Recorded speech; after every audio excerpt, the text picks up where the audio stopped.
देख रहे हैं लाइव 7। नमस्कार, लाइव 7 विशेष में आपका स्वागत है। मैं हूं ज्ञान रंजन। विशेष में आज हम चर्चा करेंगे बसंत सोरेन हर नामांकन से दिखे दरकिनार, क्या अपनी भाभी कल्पना सोरेन के नामांकन में बसंत का होगा दीदार, यानी लक्ष्मण देवर का होगा दीदार। जी हाँ, ये चर्चा का विषय इसलिए बन रहा है कि पहले तो ये जानकारी दे दूं कि 29 तारीख को कल्पना सोरेन जो गांडे में उपचुनाव हो रहे हैं उसके लिए झारखंड मुक्ति मोर्चा के प्रत्याशी के रूप में नामांकन करेंगी और इसको लेकर के वो गिरिडीह चली गई हैं। गिरिडीह जाने से पूर्व कल्पना सोरेन ने अपने सास ससुर दोनों से जाकर आशीर्वाद लिया, बड़ी दीदी से आशीर्वाद लिया और एक भावुक पोस्ट उन्होंने एक्स पर किया। वो पोस्ट क्या था वो भी मैं आपको बताऊंगा, लेकिन पहले सवाल ये उठ रहे हैं कि जिस तरह से लगातार बसंत सोरेन पार्टी के कार्यक्रमों या पार्टी प्रत्याशियों के नामांकन, इंडिया गठबंधन के प्रत्याशियों के नामांकन में शामिल नहीं हो रहे हैं, उसके बाद से राजनीतिक गलियारे में जो एक सोरेन परिवार को लेकर के चर्चा छिड़ी हुई है, वो क्या कल उस पर विराम बसंत सोरेन लगाने जा रहे हैं। पहले ही आपको पता है कि सीता सोरेन ने सोरेन परिवार यानी झारखंड मुक्ति मोर्चा को बाय बाय कर दिया है। हेमंत सोरेन जेल में हैं, बचे हुए हैं बसंत सोरेन और कल्पना सोरेन। पूरी दारमोदार पार्टी की कल्पना सोरेन ने अपने कंधे पर उठा रखी है और उठा ली है।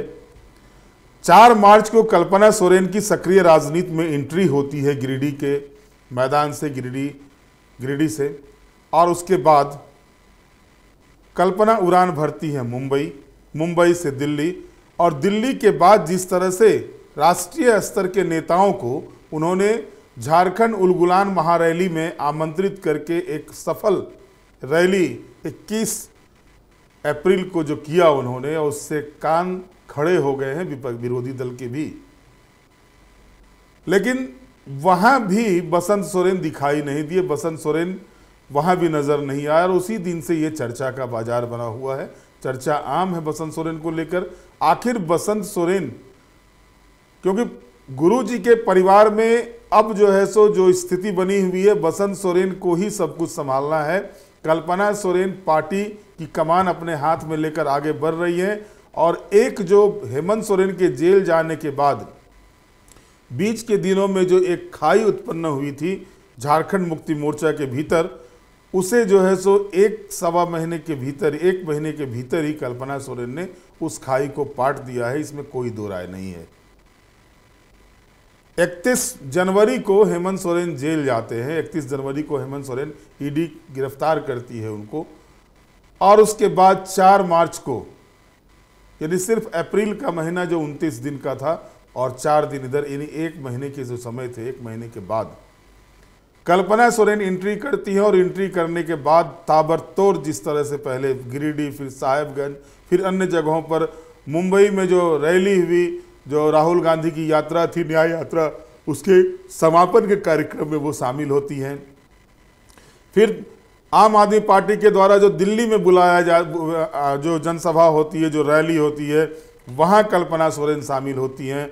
वहाँ से लौटने के बाद कल्पना सोरेन ने झारखंड में उलगुलान महारैली करने का निर्णय लिया, और इसको लेकर के पार्टी के नेताओं के साथ बैठक कर खुद मॉनिटरिंग की, खुद जो है सो सारा कुछ एक एक चीज उनके हिसाब से तैयार किया गया उलगुलान महारैली का।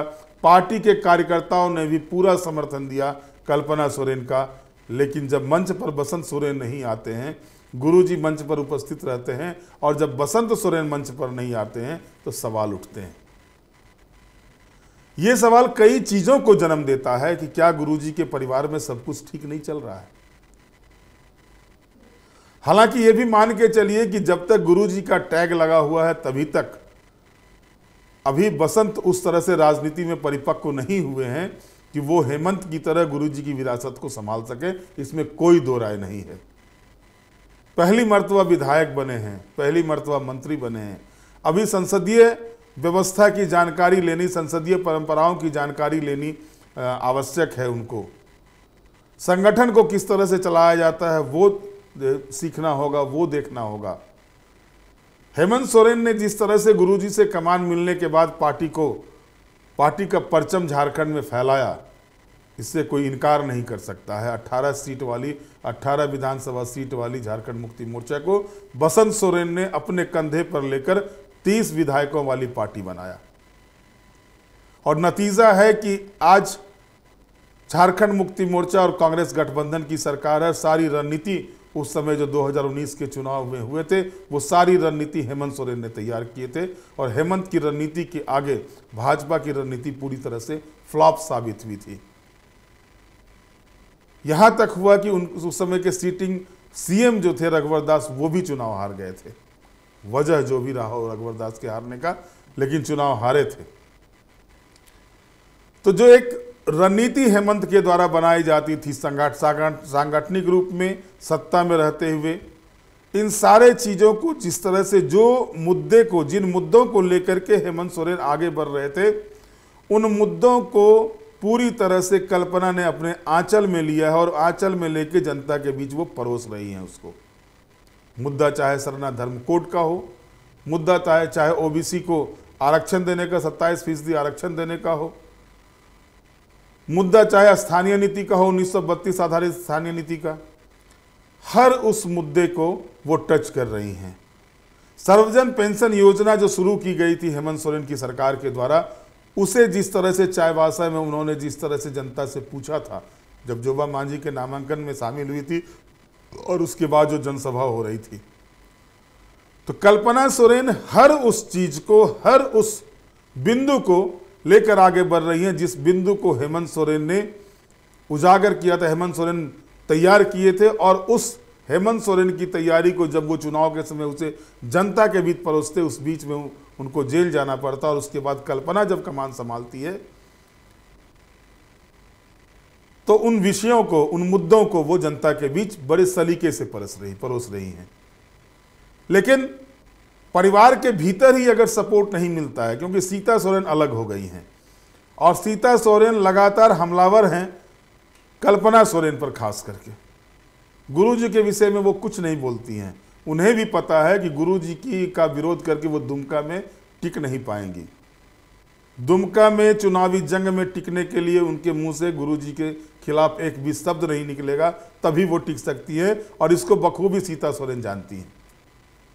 बची अब कल्पना सोरेन, तो उनके टारगेट पे कल्पना सोरेन रहती हैं। और इस बीच जिस तरह से पिछले 15 दिनों से ये देखा जा रहा है कि बसंत सोरेन भी दूरी बनाए हुए हैं पार्टी के कार्यक्रमों से, इतना बड़ा उलगुलान महारैली हुआ, वहां नहीं जाना। अपने पार्टी के कैंडिडेट सिंहभूम से एक कैंडिडेट अब तक झारखंड मुक्ति मोर्चा के नामांकन किए हैं, जोबा मांझी ने सिंहभूम से, वहां नहीं जाना। इसके बाद इंडिया गठबंधन में चाहे वो कालीचरण सिंह मुंडा हो, माफ कीजिएगा सुखदेव भगत हो लोहरदग्गा से, इन दोनों नामांकन में मुख्यमंत्री उपस्थित होते हैं, मुख्यमंत्री जाते हैं, चंपाई सोरेन जाते हैं, लेकिन बसंत सोरेन वहां भी नहीं जाते। ये सारे सवाल उठ रहे बसंत को लेकर के। अब इस सवाल पर देखना ये होगा कि कल्पना सोरेन जो 29 अप्रैल को यानी सोमवार को गांडे विधानसभा उपचुनाव के लिए जो नामांकन कर रही है, क्या वो उस नामांकन में जाते हैं या फिर यहाँ भी वो नामांकन में दरकिनार करेंगे उसको, वहाँ पर भी उनका दीदार नहीं हो पाएगा, ये सवाल उठ रहे हैं।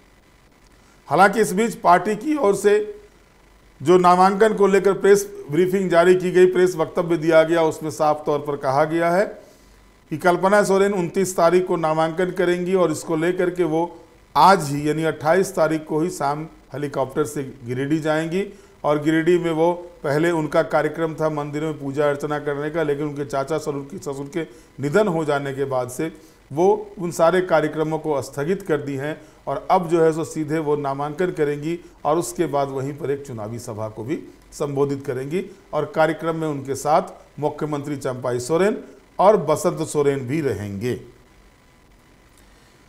पार्टी ने इसी तरह का बयान जारी किया था जब न्याय उलगुलान रैली हो रही थी, तो उस समय भी जो प्रेस वक्तव्य आए हुए थे पार्टी की ओर से, प्रेस कॉन्फ्रेंस जो किया गया था, उस समय भी कहा गया था कि जो जो राष्ट्रीय स्तर के नेता आ रहे हैं उसमें नाम लेने के बाद ये कहा गया था कि वहाँ पर मंच पर बसंत सोरेन भी रहेंगे, गुरुजी भी रहेंगे, कल्पना सोरेन रहेंगे, मुख्यमंत्री चंपाई सोरेन रहेंगे, सभी विधायक पार्टी के रहेंगे, सांसद रहेंगे, सब कुछ कहा गया था, लेकिन बसंत सोरेन नजर नहीं आए थे। तब कैसे इस चर्चा पर विराम बसंत सोरेन लगाते हैं? क्या पार्टी के अंदर कुछ खटराग चल रहा है? क्या पार्टी के भीतर कुछ अलग ही दृश्य बन रहे हैं? क्या सोरेन परिवार में ही कुछ अलग दृश्य बन रहे हैं? ये जो सारे सवाल राजनीतिक गलियारे में तैर रहे हैं, राजनीतिक गलियारे में चल रहे हैं, इस सवाल का जवाब सिर्फ और सिर्फ बसंत सोरेन के हाथ में है। और अगर बसंत सोरेन इस सवाल का जवाब दे देते हैं तो सारी मनमर्जी खत्म होगी, लेकिन तब तक तो राजनीतिक गलियारे में चर्चाएं चलती रहेंगी। और आप जानते हैं कि विपक्ष हर एक उस मुद्दे को पकड़ता है जिस पर कि उनको लगता है कि उसके अगेंस्ट वाली पार्टी में कुछ न कुछ उसका अलग मैसेज जाए, कुछ न कुछ उसको नुकसान हो। और बसंत का नहीं जाना कार्यक्रमों में, बसंत का नामांकन में शामिल नहीं होना, ये अच्छा संकेत नहीं दे रहा है, क्योंकि चुनाव अब 13 तारीख को पहले चरण का चुनाव झारखंड में है, 13 मई को। उसके बाद से लगातार जो है सो 4 टर्म के चुनाव होंगे झारखंड में। अब 1 महीने का समय बचा हुआ है, 1 महीने 3-4 दिन का समय बचा हुआ है। 4 जून को परिणाम आ जाएंगे सभी सीटों पर। 20 तारीख को चुनाव है, गांडे उपचुनाव है 20 तारीख को। तो ऐसी स्थिति में अगर बसंत सोरेन खुलकर मैदान में नहीं आते हैं, हालांकि पार्टी की ओर से उन्हें स्टार प्रचारक बनाया गया है, जो स्टार प्रचारकों की सूची जारी की गई है पार्टी के द्वारा, उसमें दिसोम गुरु शिबू सोरेन, कल्पना सोरेन, हेमंत सोरेन, चंपाई सोरेन और बसंत सोरेन के अलावा भी और कई नाम हैं, लेकिन प्रमुखता से इन लोगों के नाम दिए गए हैं। तो ये चीजें, अब सारा का सारा चीज जो है सो बसंत के निर्णय पर डिपेंड करता है। बसंत अगर उपस्थित होते हैं तो जाहिर है कि वो चीज़ें आपको नज़र आएंगी। लेकिन इस बीच मैं आपको ये बता दूं कि जो एक्स पर जो डाला है कल्पना सोरेन ने, नामांकन से पूर्व जाने के पहले जो डाला है, उसमें उन्होंने क्या लिखा है वो मैं आपको बताता हूं। जो उनके द्वारा जो एक्स हैंडल पर डाला गया है उसमें तस्वीर लगाई गई है, 4 तस्वीर लगाई है, जिसमें वो गुरुजी शिबू सोरेन से, उनकी पत्नी रूपी सोरेन से, दीदी से वो आशीर्वाद ले रही हैं, चरण स्पर्श करके आशीर्वाद ले रही हैं। और उसमें उन्होंने लिखा है कि आंदोलन, संघर्ष और शहादत से बने विशाल वृक्ष का नाम है झामुमो। झारखंड वासियों के हक अधिकार के लिए अंतिम सांस तक लड़ने वाले संघर्ष का नाम है झामुमो। झारखंड मुक्ति मोर्चा अध्यक्ष आदरणीय बाबा दिसोम गुरु शिबू सोरेन जी द्वारा मुझे गांडे विधानसभा उपचुनाव लड़ने का निर्देश दिया गया है। उपचुनाव हेतु झामुमो के तीर कमान की शक्ति के साथ कल यानी 29 तारीख को नामांकन पत्र दाखिल करने से पूर्व आज यानी 28 अप्रैल को आदरणीय बाबा, मां और दीदी का आशीर्वाद लिया। झारखंडी अस्मिता की रक्षा करने वाले सच्चे सिपाही हेमंत जी की जीवन संगिनी मैं कल्पना मुर्मू सोरेन झामुमो की सिपाही के रूप में झारखंड और गांडे विधानसभा की जनता के हक अधिकार के लिए जीवन प्रयत्न कार्य करती रहूंगी। आप सभी के स्नेह और आशीर्वाद के साथ आने वाले वक्त में गांडे विधानसभा की तस्वीर बदली जाएगी। जोहार। झारखंड मुक्ति मोर्चा जिंदाबाद, दिसोम गुरु शिबू सोरेन जिंदाबाद, हेमंत सोरेन जिंदाबाद, जय झारखंड, कल्पना मुर्मू सोरेन। लेकिन इस ये जो ट्वीट आया हुआ, ये जो एक्स हैंडल पर आया, इसमें एक लाइन पर जरा गौर कीजिए आप। मैं कल्पना मुर्मू सोरेन झामुमो की सिपाही के रूप में झारखंड और गांडे विधानसभा की जनता, जरा गौर कीजिएगा इसको। झारखंड और गांडे विधानसभा की जनता के हक अधिकार के लिए जीवन पर्यंत काम करती रहूंगी।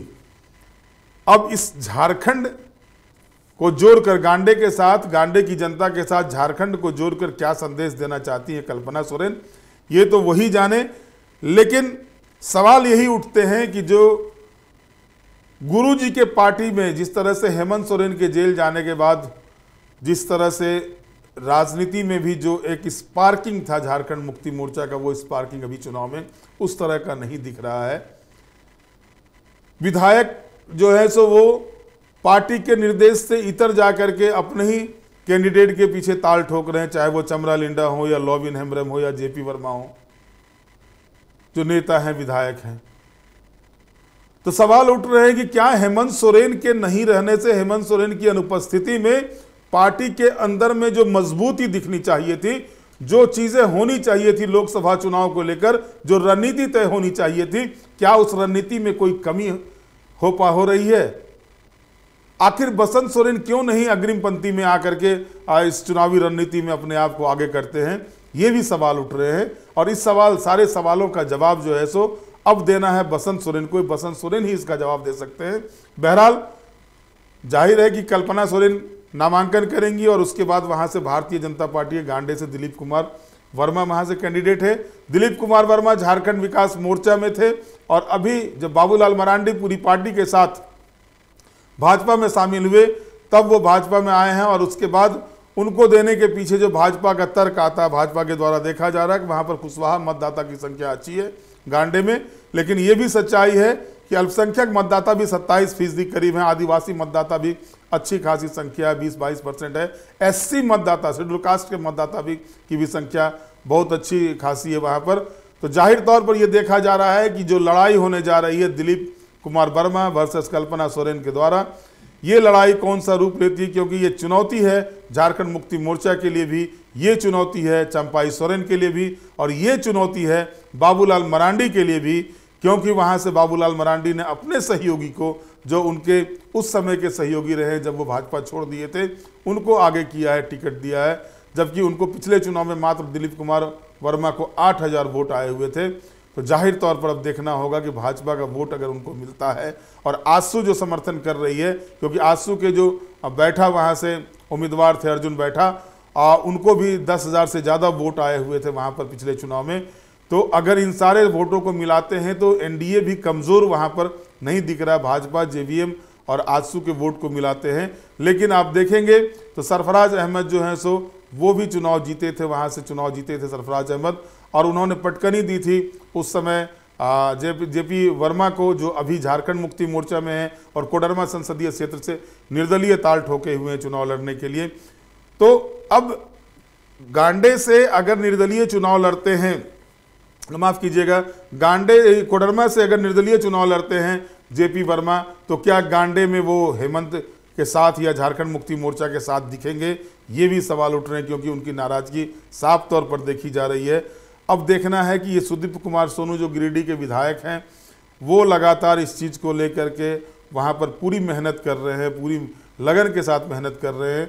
तो जो लड़ाई होने जा रही है गांडे में, उस लड़ाई में जिस तरह से एकजुटता एनडीए में दिख रही है, वो एकजुटता झारखंड मुक्ति मोर्चा, कांग्रेस, आरजेडी में रह पाती है या नहीं रह पाती है। दूसरी ओर सबसे बड़ी बात कि गुरुजी के परिवार में जो खटराग की सूचनाएं राजनीतिक गलियारे में चर्चा चल रही है, गुरुजी के परिवार के बिखरने की जो चर्चा राजनीतिक गलियारे में पिछले एक सप्ताह से तैर रही है, इस पर किस तरह से बसंत सोरेन विराम लगाते हैं, ये सारा कुछ 29 अप्रैल को 11 बजे के बाद तय होने जा रहा है। अगर बसंत सोरेन वहाँ मंच पर दिखाई देते हैं तो जो एक चर्चाएं चल रही थी, इन चर्चाओं पर विराम लगेगा और उसके बाद देखा जाएगा बसंत सोरेन किस एग्रेशन के साथ आगे वो काम करते हैं, किस एग्रेशन के साथ वो चुनावी मैदान में अपने कैंडिडेट के पक्ष में काम करते हैं, ये सारा कुछ तय होगा। बहरहाल आप जो दृश्य बन रहे हैं उस पर देखिएगा और उसमें देखिएगा जो दृश्य बन रहे हैं, उस दृश्य में कल्पना सोरेन जो है सो किस तरह से, क्योंकि अभी तक जो देखा गया कल्पना सोरेन का जो रुख देखा गया और एग्रेशन जो देखा गया है, वो पॉजिटिव साइन दे रहा है। और ये पॉजिटिव साइन चुनाव परिणाम में तक आता है या नहीं आता, ये तो वक्त की बात है।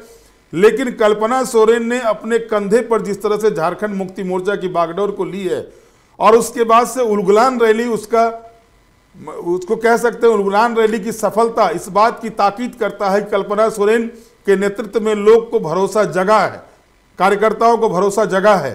तो ऐसे में अब कल्पना सोरेन भी चुनावी मैदान में आ गई हैं, उनको वो किस तरह से उस सीट से आगे निकलती है, मार्जिन क्या होगा, सारा कुछ 4 जून को पता चलेगा। बहरहाल आज के विशेष में इतना ही। आप हमारे साथ जुड़े रहे, हमें लाइक करें, सब्सक्राइब करें। बहुत बहुत धन्यवाद। नमस्कार।